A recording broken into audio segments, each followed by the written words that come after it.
Seun Onigbide is joining me right now. He's the founder of BudgIT. Hello, Seun, all the way from the United States of So, America. You are awake now, Seun. Good morning.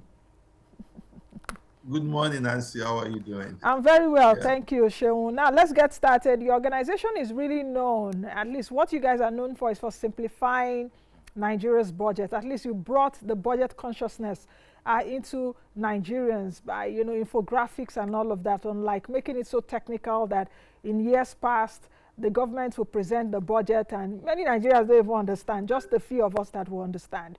Now, what is unique about this last budget that President Buhari would be presenting? What will be the unique thing there, apart from this will be his last budget? All right. Thank you very much. It's a pleasure to be here again. And I say that this budget is a transition budget because definitely President Muhammadu Buhari is not on the ballot. So it's a budget that will be executed by across different governments. So it's a kind of budget that you would call maybe a lame duck budget because remember the intentions of the current president. When a new government comes on board, they would also have some changes that they would need to do. Maybe in terms of the capital project outlay, or even in terms of how they restructure some of the recurrent spending. Some things would not change on the immediate in the budget. I think that's more on the recurrent side. For example, we will not change the personnel size, which is around 3.6 trillion naira. It's not going to change.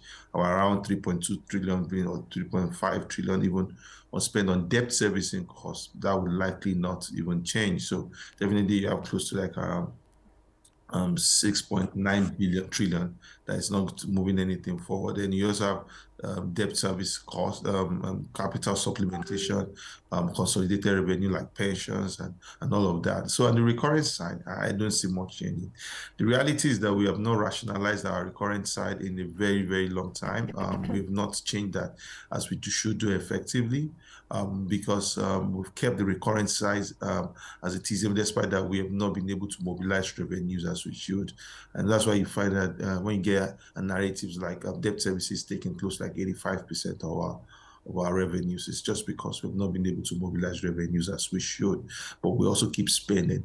And also the challenge also in terms of the deficit size, the CBN, as you've seen in the last clip that you played with the CBN governor mentioned that they want to tame inflation. Inflation is inching up to like the 20% mark. There is a need to, and if we're still going to have deficit of that size, and it shows that there's a mismatch in whatever the monetary side is thinking and what the fiscal elements are thinking.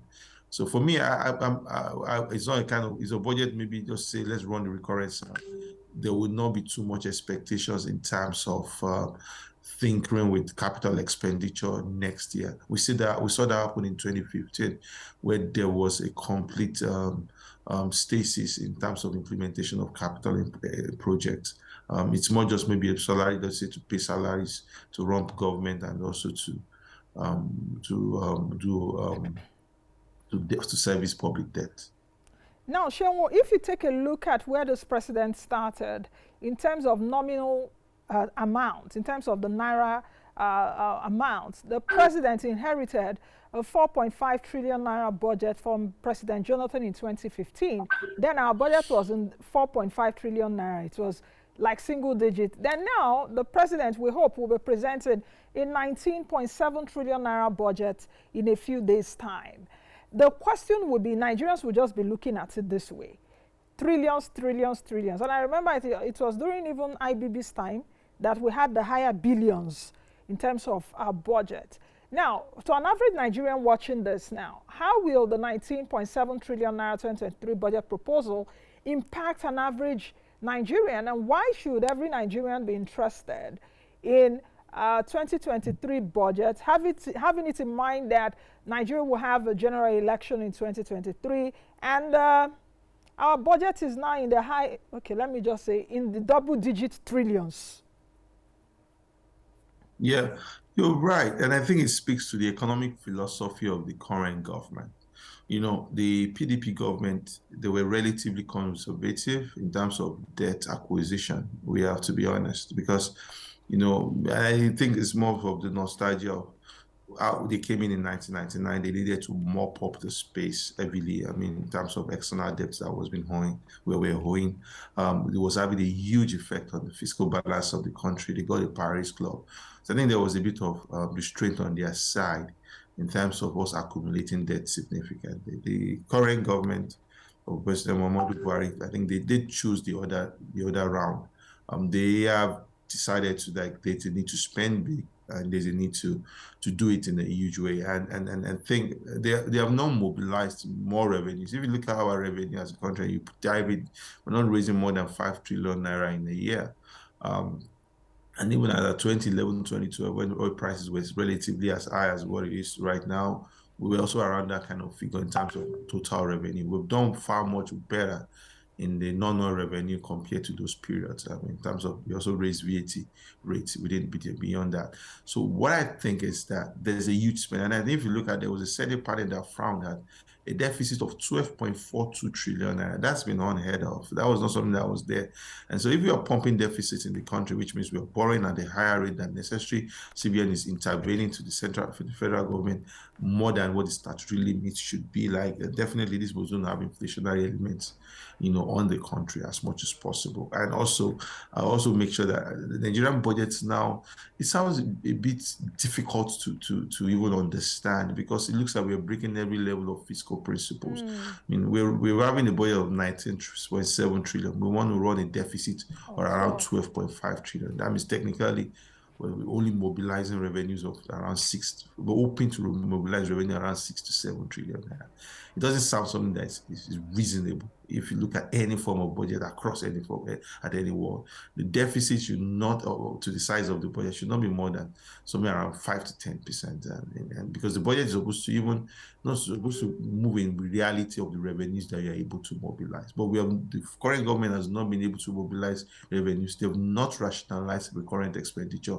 And we have a lot of money spent on capital expenditure, which are also highly fragmented and wasteful. And I think I read about the budget office DG also alluding to that recently. So there is now how the fiscal system of the government has been managed over the last 8 years. It's been gross mismanagement. And it's just because there's some hard decisions, existential decisions that we refuse to take.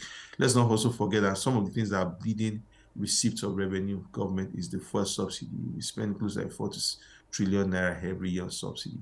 And that has made sure that the money that NPC is supposed to remit into the federal coffers is being shortchanged at that point. So NPC and the private marketers are taking huge amounts of subsidy, whereas we could have put those money back into the federal revenues itself. And so those are the kind of conversations you bring to the table. Okay. Where is it reasonable that you run a 12 trillion naira budget on the 19 trillion? It's unheard of. It's something, but it's something that the government seems that they don't care about. And if we have debt service costs that rises, because it's the element of the budget that's continuously risen. I mean, since this current government took on. Now, there's going to be future implications of that because as much as we continue to raise debt, our debt servicing costs will continue to rise in the future. Then definitely our revenue is also not matching at the same pace. I'm really not really excited about the fundamental principles of the Nigerian budget. It's to be honest, if you allow me to use that word, it's a sham. It's not something that you should be that fits into any form of fundamental principles of fiscal public management. Okay, Seun, one last question, and I will appreciate if you can answer that in about 30 seconds or so, because we've got to go now. I like that you raised the issue of the deficit, which I also mentioned earlier as I opened the program. The government is expected to borrow about 11 trillion naira. Where do you think that borrowing would come from? Bearing in mind that China, Bloomberg reported just a few days ago that China said it's going to be scaling down lending to its creditors, and African nations are part of them. In fact, China is Nigeria's biggest bilateral creditor. Nigeria owes, I think, China about 3.9 billion. It increased from $3.5 billion. So where do you think that this administration will borrow the 11 trillion naira from? Very quickly, because we've got to go. We don't know because Eurobond market is priced out of reach. It's around 14% right now. I don't think we can go there and do anything significant. We might go back to our multilaterals, maybe the World Bank. Maybe that's where we go back to. maybe the IMF's SDR reallocations that is also being in the front burner. Maybe we can benefit from that maybe in the year to come. So that might be also a place to look into. The biggest pressure will still be on the domestic side. That's why it looks a bit hypocritical. Sometimes seeing CBN is removing a whole lot of funding from the commercial banking and in the midst to tame inflation. And now you take funding out from the commercial banking and you're bringing it onto the fiscal side. It's still in the same, you're still putting things in the same plane. Okay. So we will see how that goes, but I think a lot of pressure will be on domestic banking. We might try a little bit of multilaterals like the World Bank. And I think maybe there's an expectation that the IMF SDR allocations will come on board. But if we do all of that, is it necessary? Is it wise to put all that funding largely on the current expenditure? I don't think so. Thank you very much, Seun.